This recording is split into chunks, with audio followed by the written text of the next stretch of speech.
Do you think there's one big why in your life? Why? It's a question that I ask myself all the time. Being an ultra runner and doing these things, you get a lot of time to yourself, and why and what are the sort of questions I'm constantly asking myself.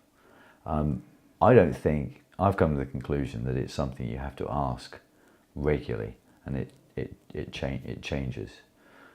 What's very important for me, in order to find the motivation to continue. And continuing normally means involving the training and putting the long hours. You do need to have a strong why, but again, it tends to change. It tends to change, and I find different adventures. Okay, so I'm always looking for what's the next thing, and I'm open always to my why changing to a new why. Okay, a new what, right? To keep me interested. If we take, for example, you're cycling to Everest Base Camp, what would have been the why for that? What was my why for the Everest Base Camp? That's an interesting question, right? Because when I first signed up for it, it was something, it felt like it was actually going to push me. And what I was looking for was something to push me.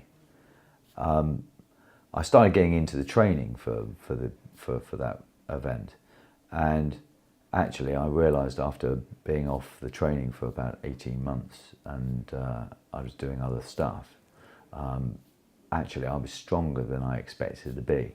So I lost a bit of the why, the motivation, the fear that basically I was looking for to basically keep me sharp. If something's too easy, it's not motivating. So actually my why was to find some fear to do it initially. Then I realised I was actually going to find this a lot easier than I thought I was going to. But actually when I went there were a lot of things which actually I hadn't taken into consideration.